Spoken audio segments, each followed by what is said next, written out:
Hey everyone, this podcast is part of Story Mode, the podcast network of Gamefully Unemployed. You can support us and gain access to other great exclusive podcasts at patreon.com/gamefullyunemployed.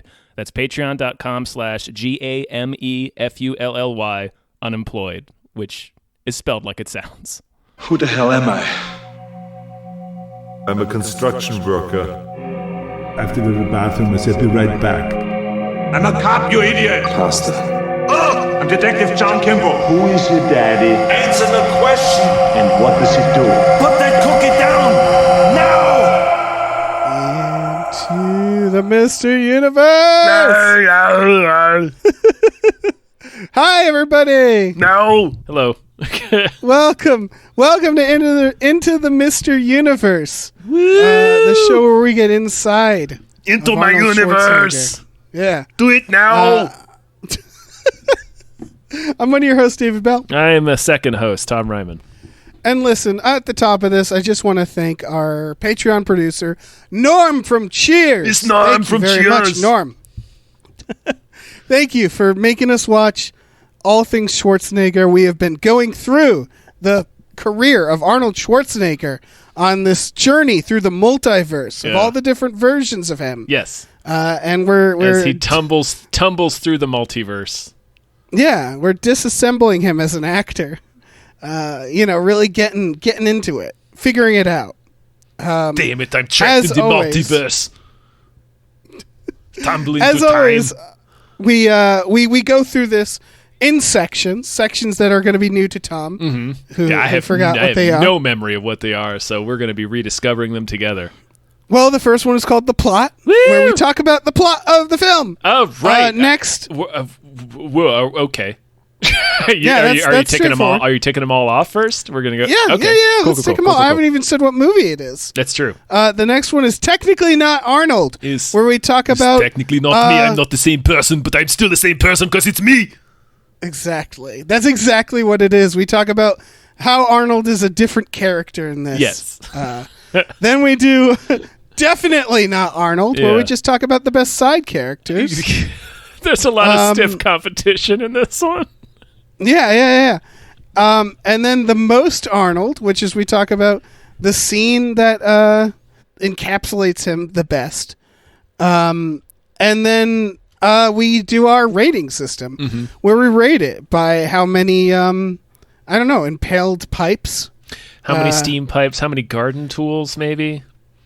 I like garden tools. How many Held logs? shoulder-borne logs? Yeah. Yeah. Shoulder logs. Logs.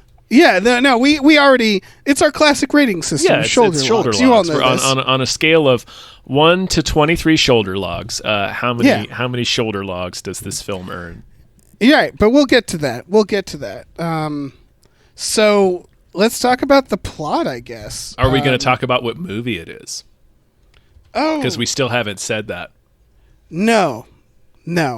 We're not. Okay, fine. It's Commando. It's Commando, motherfuckers! Commando with Arnold Schwarzenegger as John Matrix. Fucking they kidnap John his daughter. Matrix. Yeah. They kidnap his daughter. Yeah, they do. He has to get him back. Let me tell you, it's Tom, the biggest mistake of their lives. Yeah, I don't even remember what the bad guys are up to in this film, and I Okay. just watched it. Okay, so the bad guys,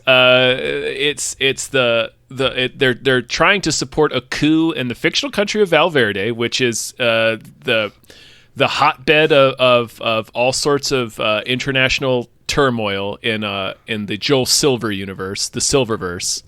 Right. Is it Valverde also shows up in Lethal Weapon and in Die Hard. Wow. And in Predator. Wow. And in Predator. It's the country they drop Wow. into in Predator. Wow. Yeah. The evil dictator who's actually the original Django from the Django films in Die Hard 2, he is coming from Valverde. Wow. Yeah, it exists in the films produced by Joel Silver in the 80s. That is is it better to make up a fictional South American country? probably Or I I don't think know. it's technically better. because I mean like it's all than just using one? it's all supposed to be Cuba. Right. But they just didn't want to I don't know. I don't know why they did that. But I don't I'm know. glad. Yeah, because it means that all those movies take place in the same fucking universe. It's like So, yeah, like that's DC great. Comics has Corto Maltese, like the Joel Silver universe has Valverde. That's great. So Dan Hedaya is this ruthless general who wants to seize power in a coup, and he hires John Matrix's former teammate Bennett, who is played by the fucking bad guy from The Road Warrior. I just called him Freddie Mercury Knight, Yeah, but you know. Let's keep moving. We'll talk about him. I forget his We'll talk- actual name. It escapes me at the moment. Yeah, Sir Freddie Mercury. Yeah, Sir Freddie Mercury in wasteland armor. Yeah. So they want Matrix's help to basically facilitate the coup. So they abduct his daughter to force him to go help install Dan Hedaya in power in Valverde. And boy, Dave, It immediately goes wrong. they fucked right up. They fucked up so bad by kidnapping John Matrix's daughter, because John Matrix does not for 1 second entertain their plan. No, they put him on a plane and they're like, it's an 11-hour flight, and he escapes like a cat escaping a car. He sure does. Like he like squirms out of the plane. Well, he murders his seatmate first. He sure does. He breaks the fucking shit out of his neck. He breaks his neck so devastatingly that little shards of neck fly out in the plane compartment. Yeah. And he says, "Excuse my friend, he's dead tired. You see, because I have snapped his neck." And then he scrambles out of there like a ferret. He scrambles out of the fuselage and just gallops down the jetway. This movie's incredible. Well, hold on. He jumps, I'm pretty sure, 100 feet. Yes, off he the jumps plane. off the plane. He jumps out of the plane. He's wearing slacks. Yep. And he lands in a swamp and he's fine. He's fine. He's all set to fine. steel drums. It's all this entire movie's the primary instrumentation in this movie's score is steel drums, and they are This movie's incredible. amazing. This is okay. So let's backing up a little bit. This movie starts with a dump truck riding around Hollywood, or Los Angeles. Yeah, it's the Hollywood Hills. It looks like, but Yeah, assassinating a man. We go to Arnold. We do a series you really of gloss over it. assassinations. They assassinate him. They shoot a man. One of them is Bill Duke from Predator. Oh, okay, I'm sorry. Yes. I wanted to save it for the definitely not Arnold gotcha. part, but yes. I just want to illustrate how the assassination takes place. Yes, because I have a lot of questions about it. They shoot him 78,000 times with Uzis. Yeah. Yeah. It's that's their like covert early morning assassination is they just light this dude up. You know what? Let's just talk about it. How did they know that was going to work? They show up, the guy wakes up and he's like, "Ooh, garbage man." And like has to run out quick to put cuz they're like it's the wrong day. Yeah. And he's like he seems excited. He's just like, "Ooh, ooh, ooh, ooh," and has to get his garbage together and runs out like, "I'm here, guys." And then they shoot him. Yeah. So they're like waiting for him, which means that their plan was like, we show up as garbage man, and guess what's going to happen? He's going to run out with his garbage. Like, naturally. They just knew he's going to do that. They must have they must have had his house under surveillance for several weeks and tested this a few times. It's like, so every time the garbage truck comes on the wrong day, he scampers out to the curb with his cans. So that's where we get him. Is this supposed to be a covert assassination? Because they rented a garbage truck or stole one or did that effort, all the effort of casing it, so that they could loudly shoot him in the street. Yeah, just shoot him to death in his cul-de-sac and just drive away. You can do that without the garbage truck. Like you could do that with there's a lot of ways. Their whole operation, it's supposed to, like, Bennett has faked his death so John thinks he's dead, but like he's very visible for the entire plan. Yeah. Like he's like, "It's me, Matrix. Yeah. It's Bennett," and you're like, "Oh fuck, it's Bennett. I guess he's not dead." Like he like never pretends to be dead. There's no subtlety in the bad guy's plans. Yeah. Yes. We get the intro of Arnold, which is just close-ups of muscles. Hell which yes, I it is. loved. With the steel drums going bananas. Yep. Chainsaw in one hand, giant fucking log in the other. Someone's wailing on the saxophone too. Hell yes. Also, Everything about this movie fucking rules from the instant it starts until the very last second, to the very last frame. The opening titles look like a TV news report for some reason. Yeah, they look like Thunder in Paradise. But I don't give a shit. No. It just means that I'm gonna get to Commando faster. Exactly. Yeah, with these titles. So yeah, he's a retired badass with a kid. He's living in the mountain. Yeah. A chopper comes. They're like, "One last chub, Matrix." It's very. This is the movie that a movie like Last Action Hero spoofed. Yes. You know what I mean? Yeah. This movie is almost a spoof of itself. Yes, almost. Then motherfuckers just start shooting up the house. Arnold knows they're coming because he smelled them coming like a dog. Because he has fucking Matrix senses. Yep. They is kidnap the his Matrix. daughter. He is the Matrix. This is what Keanu Reeves goes inside of him. Yeah, they inject Keanu into John Matrix's skull. Oh man! The what if that entirety was of the reveal? Matrix takes place within John Matrix's skull. Yeah. God, I want that in the new movie. Again, So I want to pause just to highlight the fact that this movie wastes no goddamn time. No. Well, I want to talk. I feel like I want to talk about this in other sections too, but they give you everything you need. They're like, he's a badass. Look at him carrying this log. He has lightning reflexes. Look, we think he's going to kill his child, but no, he hugs her. Okay, he has a child. He's happy. They're a loving family. Okay, movie go. Like, that's what they do. And all in the opening credits. Yeah, and that's all you need. That's all you need. That's all we need. That's all we know. That's all we ever learn about John Matrix. He's a retired badass. Yeah, That's it. This is all we ever learn about him. And so they steal his kid, so he drives a car down a cliff. Hell yeah, he fucking does. That thing explodes for no reason. It explodes for the explicit reason that it's awesome. Yes. They kidnap him. They make him take a plane. He squirms out, like we said. Mm-hmm. He breaks the guy's neck. The corpse just takes the flight. Yeah, it does. Which is very he leaves funny a fucking to me. dead dude on that plane for 11 There's hours. no way that with a little corpse would, like, blanket shit on him. itself on the flight. Right? Yeah. Like that. After 11 hours in Yeah. recycled air? Yeah. Recycled room temperature air.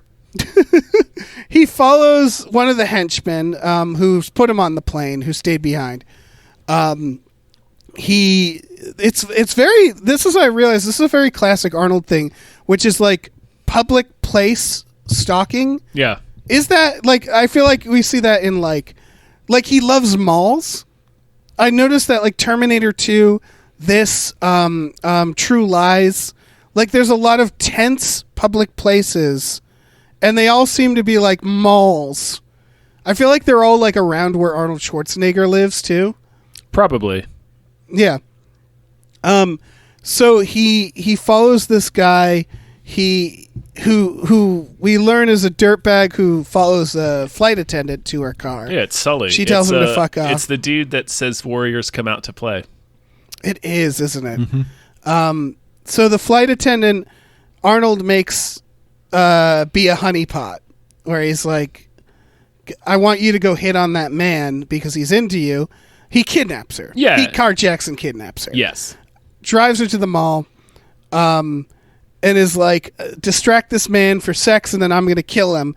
And so she does what anybody should do and just goes to the cops. Yeah, it goes to the nearest police officer. Yeah. And it's like, So he has excuse me, to- this shaved gorilla has abducted me. Yeah. And the cops are like, that is a large man. This seems to They're be, like, ironically, this seems to be one of the few Arnold movies where they actually, the characters in the film are actually aware that he's Arnold Schwarzenegger. Yeah, where they're like, my God. Because most of the time, they're doing shit like, oh, he's Harry Tasker, he's a mild-mannered computer salesman. It's Yeah. like, no, he's fucking not. He's an Austrian we're like mountain of destruction. Bar punks are like, I'm gonna knock this guy out. Yeah. Here we go. Yeah, and it's like, Right. come on, man, Yeah. it's Arnold Schwarzenegger. This is Jesus Christ. one of like two films where the people in the movie are actually like, holy shit! Yeah, the cop's like, I'm going to need help. Yeah, I'm going to need 3 other guys and a truck. Yeah. He ends up fighting all the cops. Yeah, he does. like a loose circus bear. Yes. That's how they treat him. They treat him like he's a fucking loose bear. Absolutely. They should throw a net on him.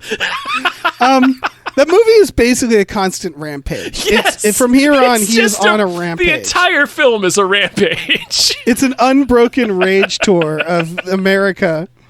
And then Valverde in the end. Yeah, and the woman jumps in the car who he kidnaps. So they do this thing where, like, movies love to do this, where it's like he kidnapped her, he let her go, and then she comes back.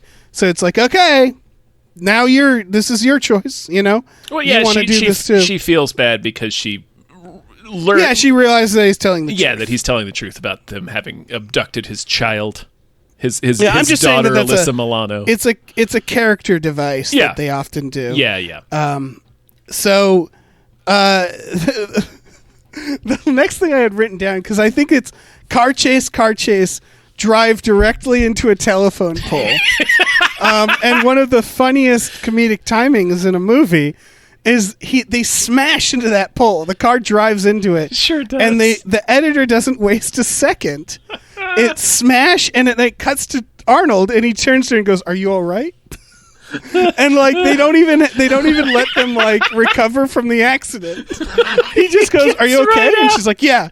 And they get out. Listen, this movie is a lean 90 minutes long. It really is. It's incredible. This movie just moves. It moves very fast. So he gets out of the car, and this is where he dangles Sully off the fucking Hollywood Hills. And it's like... he gets the information out of he gets the information out of him. And earlier he had said, "This is I like you, that's why I'm going to kill you last." Yeah. And then he's like, "Hey, Sully, remember how I said I would kill you last?" He's like, "Yeah, you did say that. I lied." And then he just fucking drops him, and it rolls. We never hear him hit the ground. No, he falls through time. Sully is still falling. It's amazing. Yeah. They go to the henchman office. They find a photo of an airplane. Someone took the photo of the airplane. They sure did. And she's like, "Look at this. Here's a photo of an amphibian airplane." I bet that's where they're going. Yeah, I guess they were going to take a picture of the airplane so he'd remember what to look for? Yeah. Why did they have a photo of the airplane? It's like a black and white photo of a fucking airplane. It's like when you rent. It's like when you rented a car, they gave you a glossy photo of the car. Here's the vehicle you need to be looking for. Oh, thank you. This is very helpful. I will keep this as a reference. I'm sure I'm skipping over some stuff because there's a lot for the definitely not Arnold section. There's some heroes in this film. There are there's some real fucking champions in this movie. Yeah. But no, basically he goes from there. He goes to meet Bill Duke because that's where Sully was going. Yeah. And that's where he fights Bill Duke in the apartment. Well, okay, yeah, he fights Bill Duke. We'll get into that. I mean, just him fighting Bill Duke is amazing. The neighbors, I want to wait. Oh, fuck, is that an apartment? Is that an apartment or a hotel? It's a hotel. It's a little motel, yeah. That's important. Yeah. He drives a construction vehicle through a gun shop. He sure fucking and then seems surprised when the cops immediately respond. Right, they're just there. He's like, "Oh, wow. You guys showed up real fast." It's the funniest moment of the movie because he drives it through a gun shop and it's like, yeah. They do this lock and load montage where they're like, "Get this, get that, yeah, load up." And one of them's like a fucking rocket launcher, like a yeah. Yes, that is true. One of them is like a barrage, though. Yeah, and they're like, "Let's do it," and then cops just come up and they're like, "Freeze!" And they literally cut the music and they just show him getting escorted out. Yep. It's a hilariously like flaccid moment. Yeah, again, this movie brushes very close to self-parody a lot. Yeah. Like, this movie is in on the joke, which is part of why I think it works so well. Right. But, it reminds me of like when Gene Parmesan lights a cigarette in the hospital in Arrested Development, and it's a big problem. It's like, yeah, cool, driving through a building to get guns. It's like, yeah, the cops are going to be here now. You realize that. Very quickly, yeah. Very quickly. And they fucking arrest him. She busts him out by casually trying to murder the cops with a bazooka. Yeah, she shoots a bazooka at the truck. I love that. Because even though it does the gag of undermining the lock and load montage by just cutting the music out and having him just get led away in police custody, he stays arrested for about 38 seconds. Yes. And yes. You feel like the movie's going to take this kind of like Terminator detour where like the middle part where Sarah Connor and Kyle get busted by the cops and have to try to explain their wild story. But no, this movie skips right over that. It's almost like they knew that it was a joke. Yeah. Because they're like, yeah. No, I'm convinced they knew it was a joke. Yeah. There's even, when he gets led to the truck, there's no dialogue, and just one of the cops goes, yeah, stick him in the truck. Again, they're treating him like a fucking circus bear. Yeah, they are. He's just an They know he circus cannot bear. be in a car. Yeah. Well, obviously, we can't fit him in the car. Put him in the truck. Yeah. This is when the movie reminds me that this is all happening in 11 hours. Yes, this is the same night. This is the same night as his mall rampage and him dropping Sully through a time vortex. Yes, it's fucking wild. Because they get on the plane and they fly to this country. Mm-hmm. And that's when the rampage just continues. Yeah. He throws fucking saw blades at people like a Mortal Kombat character. They're just fighting in this villa. Yeah, he and the flight attendant Radon Chong, they get to the seaplane that they had a photograph of. They fly to Valverde. Yeah. They land at Dan Hidea's palatial fortress mansion, murder 100 soldiers. Yes. He gets a scrape because a grenade detonates 3 feet away from him. And he flies through the air, and then he's like, ow. And he looks at his side, and there's a scrape. David, yeah. I love this movie so much. I know, it's so good. Then he gets into a shotgun duel with Dan Hedaya. Yeah. He Dan sure Hedaya does. in a linen suit doing a fucking Tony Montana voice. Oh my Usual god. suspects, Dan Hedaya. Holy shit. Blood Simple's Dan Hedaya. Yes. The First Blood Wives Simple. Club's Dan Hedaya. Yeah, get into a shotgun fight with Arnold Schwarzenegger, and guess what? He doesn't win. He does not emerge victorious. He gets blasted backwards through a window, and it rules. Yeah. And then he fights medieval Freddie Mercury. Yeah, he fights Bennett. Yeah, he impales him with a pipe. He Sure tells him does. to blow off some steam. The funny... I mean, we're going to talk about this and definitely not Arnold, so I'll save that. Yes. Yeah, there's a lot of choices the henchmen make that I want to talk about later. Yeah, but it's all of... Arnold has a reputation for being in... Like, Arnold has a reputation for making the Arnold one-liners after he kills somebody, like the stick around, after he throws a knife at somebody. Yeah. Commando is really where, 95% of those lines come from. Yeah. There's a few in The Running Man, there's one or two in Predator, but most of them are in Commando. Yep. I think most of all of them. I think this trope... I feel like comes from this. The entirety of that trope comes from Commando, right? Because this is the movie, him and Stallone would do it a couple of times, in their other movies, but there's 13 of those lines in Commando. It's filled with... Imagine the last thing you hear before you die is a dad joke. Is a pun. What a murder nightmare. pun, yeah. Let off some steam, Bennett. Yeah, as the light fades in your eyes. So he kills Bennett. He gets his daughter back. The government finally shows up. and they're like, we could really use you, and he's like, no, it's my last time. Get fucked. It feels like they're setting up a sequel that I don't think happened. No, hell no, it never happened. This is Yeah. all. I cannot. It cannot be overstated that we never learn anything about John Matrix. Right, and I think that is I can't call it a flaw because this movie's perfect. Dude, this movie but is like if they without wanted flaws. if they wanted sequels, they should have made him a character. He is not a Like, character. he's not a, He is he's the- just Arnold Schwarzenegger. He is the shark We'll from get Jaws. into that. Yeah, we'll get into that. But then he gets back in the plane they came in. I was like, you could at least get a ride with the army, but sure. And they fly off, Yeah, and the movie ends. and that's the end of the movie. The fucking Yeah. a gorgeous 80s song, 80s ballad plays, Yeah. and that's the goddamn film. That's the film. That's the plot of Commando, more or less. It's just a rampage. It is- That it you is- really don't need to know much. It is a 12-hour rampage. That's Yes. the entire film. Yeah. Let's get into technically not Arnold, where we talk about Arnold the actor. Yeah, John Matrix.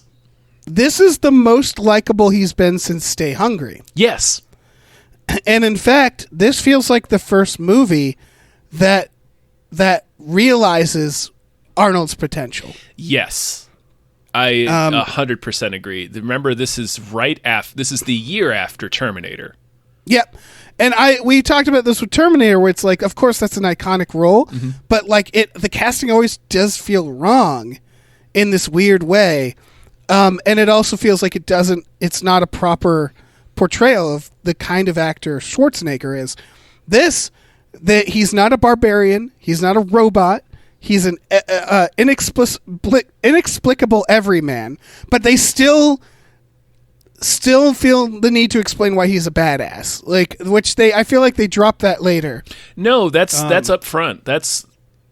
You have army guys swooping in on helicopters, being like, No, I mean they Matrix, dropped that in other movies. Oh. In this one, they're like, like we said, they are like, we need to be aware that he's gigantic. They're aware he's gigantic. They're aware he's a ball of murder. This movie actually has a lot in common with John Wick, Yeah, it really does. where all we really know about John Matrix is that the bad guys are terrified of him.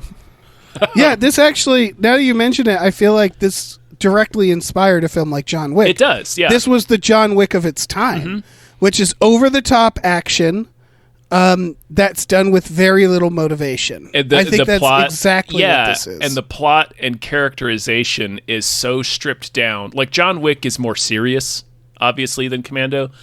But it also knows what it is. Right. It's so stripped down that it borders on parody, and I think Commando is definitely more intentionally parody. But like John Wick has the thing where the premise is stripped down to the point it's like, oh, they've killed his dog, because they know that that's a trope, and they're kind of having fun with that idea a little bit. Although John Wick is a very serious movie, whereas Commando, it's the idea of stripping it all down to just, these are the essential things that we need to know, and it turns out you can make a perfectly fine all-time classic action movie by doing that. We don't need to really understand a lot about John Matrix. No, much like his previous role, or John Wick, he is still a horror villain in this. We he's just a slasher. like him. Yeah. Yeah.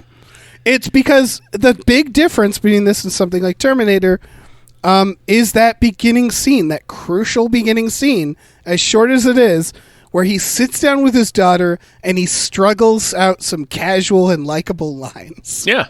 And is he doing a great job? He's doing fine. He's doing fine. He's Arnold. But this is the first time I feel like we've seen Arnold Schwarzenegger with a child being likable and warm. Yeah.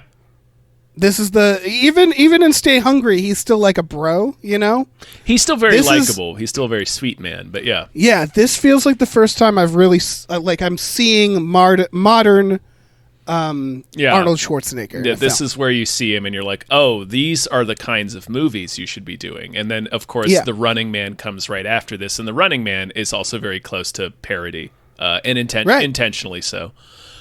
So they set up his character as he's a terrifying man to some and a gentle giant to others. He does not hesitate to execute unarmed people in this. No, he doesn't give a shit. No, that guy, he's like, there's the guy who he interrogates at his house that he shoots in the face. Yeah. Listen, they've kidnapped his daughter. Yeah. All of the bets he's on a rampage. are off. Yeah, no, Yeah. he's on a rampage. Yeah. Yeah, so it really is John Wick. It very much is, yeah. It's just dad joke John Wick. He says, "I'll be back, Bennett." And I was like, this is one movie after Terminator. And he's saying but Terminator was huge. I know. And again, the fact that everybody is aware that Arnold looks like this, the funniest part to me was when he gets in the woman's car and tears the seat out. Yeah, he does. And he does it because he knows he needs her to follow somebody, and he knows that he's a gigantic Austrian man. Yeah. And he's like, I need to look smaller. So I need to rip this fucking seat out so I can actually hide in the car because I'm a giant bear. Yeah. I need to make room for my unicycle. He emotes less than the Terminator. He I really feel like. does. And it feels intentional though. Yes, it's John Wick. He's never scared. No, he's As never I said, in trouble. The most scared he gets is when a grenade lands 3 feet from him and he goes, "Oh," and jumps away. Yeah. And it still explodes into him. Yeah. And he's fine. fine. It never even matters. Yeah. Like he never, not at the end. There's no like low point No. where he's like, "Oh no, I'm really hurt." He is never in trouble. No, never in trouble. John Wick. Again, it's John Wick. Yeah, John Wick has like one moment, the scene in the church where Willem Dafoe has to save him. But like, for the most part, John Wick is never in trouble. Yeah, everybody's terrified. The most of him. they do in this is, I'm holding your daughter, and she's a hostage right now, and it's like, what is like? We're definitely sure he's not going to kill the child in this movie. Yeah, there are no stakes. There's not. It doesn't matter. That's not why the movie. That's not why it exists. That's not the point. I think the strongest character choice he makes is when he takes off his shirt to boat to the island. I feel like some versions of Arnold wouldn't have done that. That's a slight thing. Some of them would have worn a tank top. That's true. Others would have taken John the shirt Matrix, off. no shirt. No shirt. Yeah. I think that's probably the biggest difference in character, the biggest variation in this movie. Otherwise, this is just Arnold Schwarzenegger. Right. He doesn't want the friction getting in the way. He's wearing a bandolier. That's already enough. If he wears a shirt, it's going to chafe. Exactly. No, it's true. But yeah, like, is there anything to this character that's interesting? No,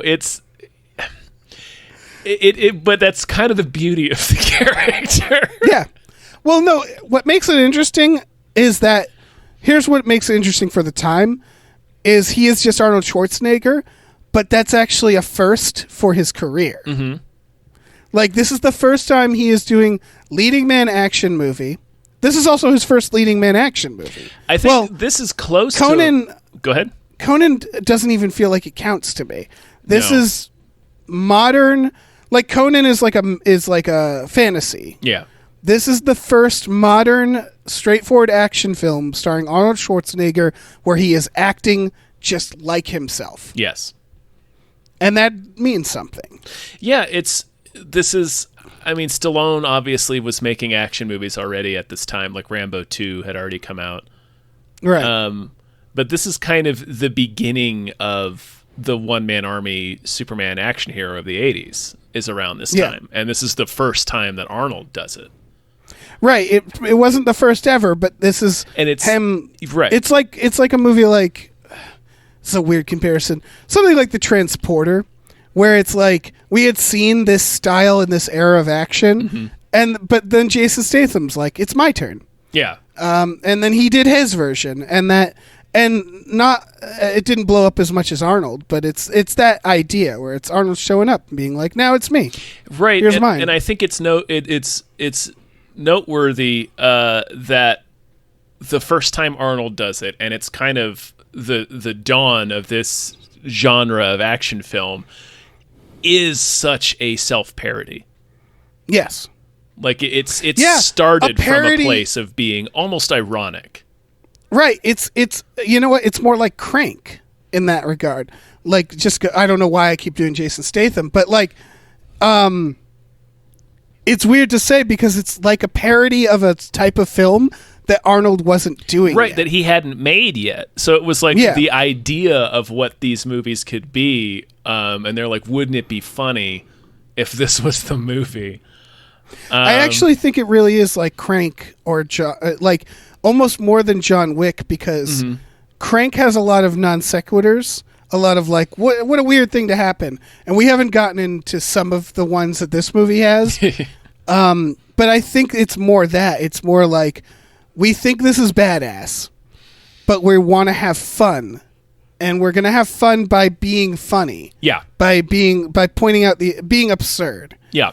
And it's, again, not a self-parody. It's sort of that, but it's also just absurd. Yes. Yeah. It's they do things like he gets on that plane and like you think this is going to be a big problem, and he just breaks his neck and leaves. Yeah, and just tumbles off the plane. Yeah, it's like subversive. A squirrel running loose in a Baskin Robbins. Yeah, it's an oddly subversive film. It really is. There weren't movies. There weren't movies like this at the time, is what I'm trying to stress. Like, this is the first one that Arnold ever made. These were just kind of starting to be made, and this is already kind of a deconstruction of what the genre became. It almost feels like these movies, Arnold movies, got less weird. Right, they became more. It's like some of them, like, I mean, the immediate follow-up to this is Running Man, I believe, which is still very tongue-in-cheek. But but the action, I feel like, is less. I don't know. Right, they started to become, like, Eraser is not tongue. I mean, there's parts of it that are cheeky, but like they started to take themselves more seriously, and especially when you get like Van Damme starts to come into the picture, and Seagal movies, which are like the most humorless of this type of film you can watch, where it's just like a little boy watching this movie and just taking it all in 100% earnest. Like, yeah, that is badass. Right. I'm going to do that too. I keep looking to Jason Statham because looking at his career, like Crank really, like he did The Transporter already. But he started more subversive, and now he's sort of just. Then he started doing regular action. Exactly. After he became. It's the same thing. Like Bruce Willis. Made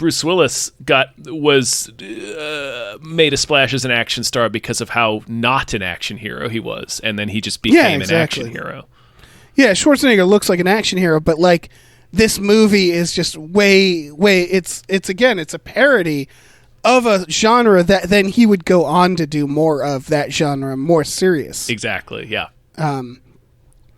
It's fascinating. It's fascinating. It is kind of fascinating. Yeah. Yeah. Because he would go on to do Raw Deal and then Predator. Yeah. Before The Running Man.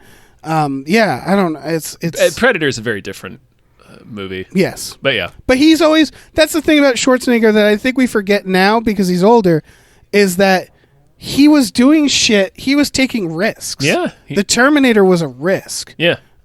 This was weird. He would do weird high concept. Yeah, Predator's a weird ass movie. Predator.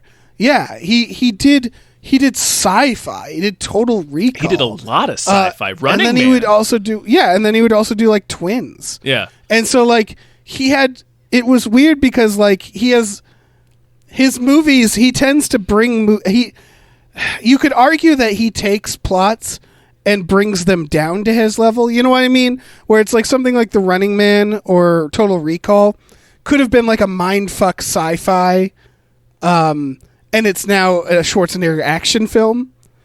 But they're all like these weird outside the box. They have these weird outside the box, right? Because he also has the good taste to be like, yeah. I think I want that. If it's what's more fascinating, Last action hero, man. Yeah, that we're starting to see from doing this series and just looking at his career, beginning with not necessarily Stay Hungry because that's not an action film, but like if you start with Conan and you trace his career from Conan to Last Action Hero, which is a parody of his career. he gets like you think of Arnold, he gets associated with movies like Commando. He really only made like 2 or 3 of those in that period. Yeah. He's weirdly subversive in general. Right. His films like the rest differ wildly. Right, like the rest of his movies are shit like Conan and Terminator and Predator and Total Recall, like these bizarre movies. Yeah. And it's like again, going to Jason Statham, it's the equivalent of Crank. But, like, if he just kept making movies like that, like these wildly weird movies, which I guess he does. He makes the Guy Ritchie films. Mm-hmm. But it's hard because there is no one-to-one comparison to any modern action star. Yeah. It's just like and I'm sure there are people listening who are old enough to have experienced it. To experience, like, these movies as they came out must have been wild. To be like, I'm sorry, he's doing what next? Yeah. Jesus Christ, like it's there's a reason he's so big. Yeah. And it wasn't by doing the thing that everybody else was doing. It was by doing stuff that people hadn't seen before. Yeah. And that's, I guess, to bring it back, that's the point we're making about Commando, is as derivative of the genre as it may seem, it was really like the beginning of the genre, and it's really a fucking weird version. Like, it's this weird, almost meta satirical action film almost. Yeah, it's almost Last Action Hero. It very much is, yeah. Yeah. Should we get into Definitely Not Arnold, the best side characters? We fucking should. Okay. So we already talked about the assassins. And the guy who wants to catch... the dealership guy who gets creamed by Bill Duke. And the boatman exploding. Yep. That's Freddie Mercury, right? Yes, yeah, he kills the boatman, yeah.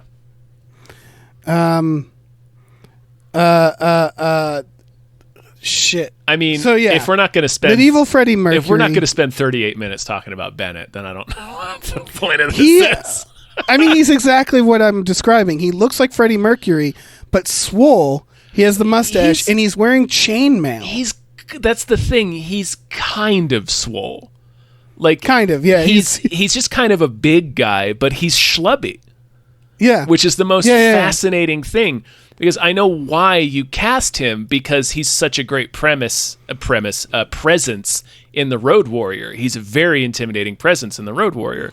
He's got the great spooky voice, this spooky Australian voice. He's intense. He has this weird energy about him, and he brings all that to Bennett.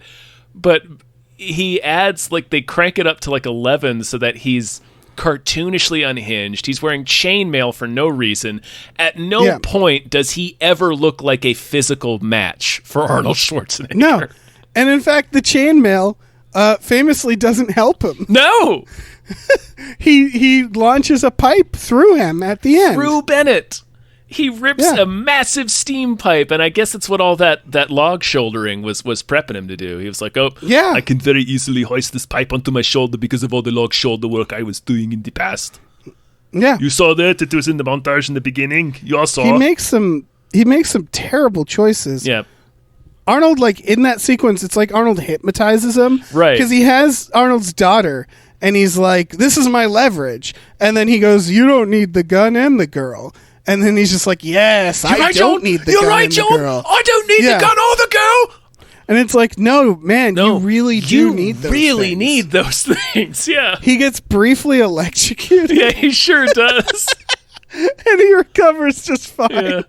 I want to kill you, John. Yeah. And when the pipe hits him, steam comes out. Yeah, there's still steam in the pipe somehow. So was he full of steam? Yeah, I guess he's full of steam. Happening? Like, steam is rocketing out of this pipe as it's jammed in his torso. So where is that steam coming from? I don't know. Maybe that's why he was so unhinged. He's full of steam. Yeah. I'm going to get this steam out, John! So it's him and then the other henchmen. Every henchman of the main group feel like they're from a different movie. There's the one who's dressed like a ska band. That's the guy who kills on the plane, suspenders. Right? No. That's the guy, the creep, who follows her around. No. The guy suspenders. The guy he kills on the plane is a different guy. That's what I'm saying. Oh. I'm saying the nerd henchman dressed like a ska band is the creep. Sully. Yeah, he's got suspenders. He looks like 12. He does look like a fucking cherry poppin' daddy. That's true. He does. Then there's the dude he kills on the plane who looks like Dr. Gonzo from Fear and Loathing. Kind of. He has like this fuzzy hair that he has down in this very like. He looks like a Miami Vice guy. He's got white suit and a Hawaiian shirt underneath. Right. They all look like they're from different movies. Well, I was going to say that guy and Bill Duke kind of look like Miami Vice heavies. Yes. Yeah. Because there's a portion of this movie, and Sully kind of does too, because this takes place in Miami, doesn't it? I don't know, man. I thought it was L.A. because it looked like L.A. Oh, you know but what? that's probably because they LA. filmed it in L.A. It probably is L.A. But the dude he kills on the plane 100% looks like a Miami Vice heavy. Yeah. Bill Duke looks like, I don't know, like a bad guy in Patriot games. Yeah. He looks like a Bill Duke type. He looks like a Bill Duke type assassin. He shows up in like these political thrillers, I guess. I don't know why. Yeah. He looks like a Secret Service agent. But you're right. He's a Green Beret. Yeah, they all look like villains from different films. They really do. Dan Hedaya looks like a Richie Rich villain. Like Dan Hedaya, what is he doing? He looks like because he's Dan Hedaya. I feel like he should be terrorizing children or something. Yeah, he doesn't feel necessary. There's too many bad guys. Yeah, there's too many bad guys. But I guess he has to kill them all. But we have to have a bunch of sub bosses so he can kill them all in fanciful, hilarious ways. Yeah, ska band guy follows a flight attendant to her car, and I was like, Jesus Christ! They lay the scumbag butter on pretty thick. They do and they don't, because he follows her to a car, and I'm like, that's not cool. He's like a villain. He's like stalking her, and then she's like, "Fuck off," and he does. And he's like, "You fucking whore," and walks away. And so like I don't know. It's weird. I mean, it's just an additional layer to make us not like him. Yeah. Oh yeah. And it works. Yeah. Why would you like him? He's Sully. He sucks. He gets dropped off a mountain. And of course, shout out to Cindy, the flight attendant, who goes on a hell of an adventure. Yeah, Radon Chong. She is Tommy Chong's daughter.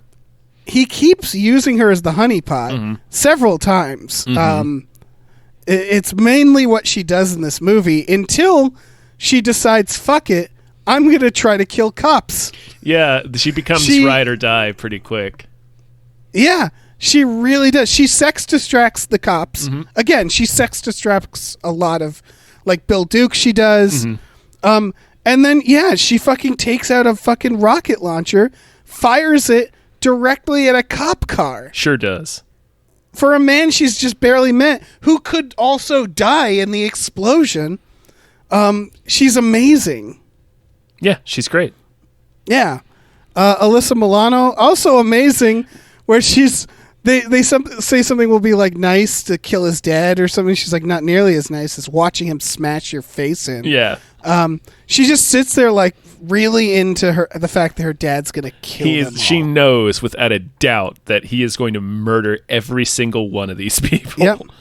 And then when he impales the man with a pipe, she's smiling. She's smiling and clapping. Yeah. It's like, she's yay, so Dad, into it. You've lanced this man with a pipe.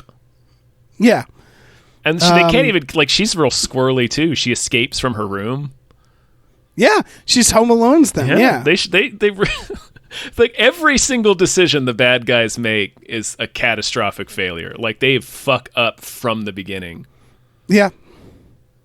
Shout out to the cops. Sure. Who see Arnold and he goes, nope, gonna need backup. And then the backup cop who says to some ladies, want to see me kick some ass. And then also sees Arnold is like, oh, fuck. I love how they're all like so intimidated by Arnold. As you would be. As you would be. Yeah. Shout out to oh, sorry. I was going to say shout out to naval radar technician Bill Paxton. Yes. Bill Paxton is in this movie, and that was shocking. Very briefly. I've seen this movie before. I forgot. Yeah. Shout out to the stuntman who swings across the mall and is clearly not Arnold Schwarzenegger. It's visibly not Arnold Schwarzenegger. Yeah. A man with his like forehead shaven to look like Arnold Schwarzenegger. They had to shave his widow's peak. Yep. Shout out to the gun shop owner who has a rocket launcher. Hell yeah, he does. Big shout out to the couple filming what I'm pretty sure is pegging porn. Yeah. So Bill Duke and Arnold are fighting in the hotel room. They sure are. He kicks Bill Duke through a door to the other hotel room. Mm-hmm. There's a naked couple. It's important to note that he is crouched down at the foot of the bed and she is absolutely behind him. Yes. There is lights and a camera. Mm-hmm. So they are absolutely shooting like some sort of pegging porn as a man gets thrown through their hotel room and then impaled. Yep. Or another word for that is pegged, if you will. If you will. Yeah. It's like poetry. Mm-hmm. It rhymes. Yeah. There's a whole story they put into this movie. Now they have that on video. Yeah, now they have. Yeah, their pegging porn accidentally becomes a snuff film. And it's we move on very quickly from those two, but I want to know their life. I need to know how the entirety of this story, how it led to this point and how it unfolds thereafter. Yeah, yeah. By the way, Bill Paxton, does he just know Schwarzenegger? Like, what is his connection? I don't know. I assume he was friends with James Cameron, so that's why he kept showing up in like Terminator and True Lies. He killed him in the Terminator. So I don't know about this movie. It might have just been coincidence. Yeah, that'd be weird. Shout out to the henchman, who I think is the guy from The Lost World, where Freddie Mercury passes him in the hall, and they're talking about killing the little girl, and he goes, like, unprompted, he says, "Slitting a little girl's throat is like cutting warm butter." And then Freddie Mercury is just like, sure, man. And like they walk away and they're like, these guys are weird. This guy's a little too into this shit. This henchman who's just really into slitting this girl's throat. He knows what he likes. Mm-hmm. And he knows what he's good at. He knows what areas he shines in. Yeah. My final shout out is just to a henchman who gets shot in the ending and has to awkwardly die on top of a hedge. And it's like a weird slow fall. It's like, oh, that's a shame. But that's all I got. Any other shout outs? No, I mean, you've nailed a lot of them. Apparently Dick Warlock is one of those cops in the mall. Ooh, yeah. Famed stuntman in several John Carpenter films, Dick Warlock. And best named man. Mm-hmm. Like, hands down. One of her fellow flight attendants is Bruce Willis's estranged wife from The Last Boy Scout. Oh, wow. Who has sex with the schlubby guy. Sure does. She has sex with D-Day before he explodes. Before he explodes. And yeah, you're right. That dude is Thomas Rosales Jr., who he played generic Hispanic henchman for like 15 years of action movies. Yes. He's created an empire. Yeah. He briefly shows up in Briscoe County. Like he's in RoboCop 3. He's been on a lot of movies we've discussed. Yeah. He's probably died 200 times. Right. He's been killed by like every major action star and a Tyrannosaurus. He gets stepped on by the T-Rex. That's a fantastic career. It's a great career. Yeah. I guess shout out to the flight attendant has to realize that there's a dead guy in the plane. Yeah. I guess do you want to get into the most Arnold? Yeah. This is where we talk about what scene is the most Arnold. I feel like you tend to start, so should I start? Yeah, sure. I think it's the opening scene. I think it's when he's talking to his kid. As we talked about, this sets the tone, I think, more than any other part of this movie for what Schwarzenegger films are going to be. Which fair. is, you're a badass, but look, you got a kid and you're sweet. And we love you. It's the first time Arnold Schwarzenegger feels like Arnold Schwarzenegger. And so, yeah, that's my pick for the most Arnold. I didn't even have to think about it. No, you make a pretty good case. Yeah. I would just to provide like a counterpoint. I would maybe pick the Remember I told you I'd kill you last? Or the lit off some steam, Bennett. That is, those are huge. Because those are huge for what the idea of Arnold would become. Yes. Like the jokey action hero. Yeah, I think that's fair. I think that makes a lot of sense. But no, I think both of our picks I think are equally important in determining how Arnold what Arnold would become. Yeah. Yeah. All right. Well, it's time to rate it. Hell yes. How many shoulder logs? 1 to 23 shoulder logs. How would you rate this movie? 437 shoulder logs. Just piled on top of each other like Lincoln logs. 437. Let me write it down. I completely agree. I don't even think we need to. No, we don't need to check our work or yeah. Yeah, no, 437 shoulder logs. That's exactly it. What are we watching next? Is it Raw Deal? It probably. I've never seen Raw Deal. I mean, have you? I have, but it's been a long time. It's one of I've seen every one of his 80s movies, but Raw Deal is one of the ones that I only saw once. No one talks about. It's not a very popular one. Yeah, I don't remember. I know he plays a Russian. I don't remember much of it. On the IMDb, I know that the astronaut from the X-Files is in it. Oh, dope! Ed Lauder. That's right. Ed Lauder. So that's something, I guess. Yeah, I'm super curious about it just because it's a Schwarzenegger film that I haven't seen. And that I had the pleasure of nobody talks about. Yeah, I had a friend growing up. We watched Predator together. We watched Terminator together. I texted him while watching Commando, and it occurred to him he hadn't seen it. So he cleaned his guns while watching Commando while I was watching it. Oh, hell yeah. And that's the experience you want. It was great giving him that joy of like, I never saw Commando as a kid. Had I would have been watching it on a loop. Yes, it's an incredible film. Yeah, because that's literally what we did with Predator and Terminator. We would watch it, rewind the VHS, watch it again, rewind the VHS, and this would have been in the rotation for sure. That's my biggest regret is that I didn't get to experience this as a child. So if you have a child, show them Commando. Yeah, that's what we're getting at. Yeah, there's a pegging scene in it. It's the foundation for a good, well-adjusted child is regular viewings of Commando. Yeah, do what I assume dads still do, which is record it off of TV or record it off of the rented videotape, remove the pegging scene, and then you got a film that you can give to your child. Yeah. Leave the pegging scene in. Yeah, they got to learn some. It's very at some important. Point. It's natural. Yeah, it's totally natural. Yeah. It's completely natural. Yeah. Are we done? I think we're done. Yeah. I think that's the so. Norm from Cheers. Thank you so much. Woo! As always, I'm excited to continue watching Schwarzenegger films. Woo! We're doing them in order, so there's no surprises here. Raw Deal, Predator, The Running Man. And then we have to decide if we're going to do Red Heat or Twins. We'll start having to make some hard decisions as we go. Oh, see, I think I'm confusing Red Heat and Raw Deal. Oh, really? Yeah. I don't know. Red Heat's I don't the think one I've where seen he's Red teamed Heat up either. with Jim Belushi, right? Oh my God! Yes, okay. I haven't seen this. All right, that's the one. We're going to have to watch Red Heat. What the fuck? Listen, there's some shit. There's some shit we're gonna get into. Is Jim Belushi? Is he the comic relief? Yes. He never feels like it. No.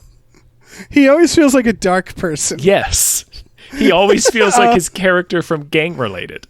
Yeah. Like that's the energy that Jim Belushi brings to these team ups. Like he's the dark partner. He's not the cheerful fun partner. No, Arnold is going to have to be the comic relief. Exactly, in this movie.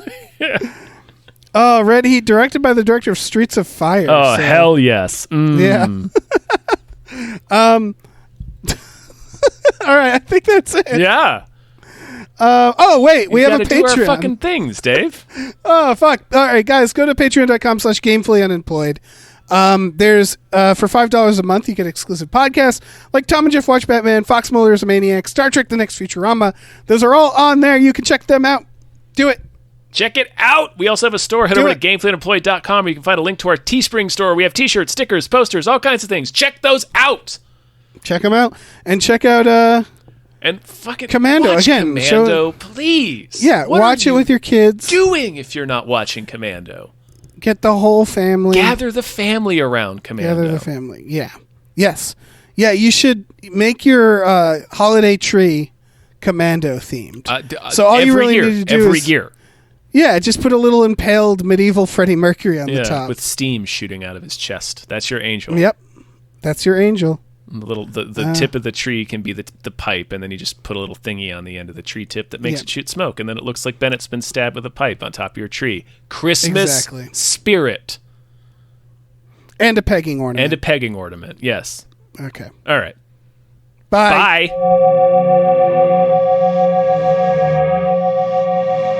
Australia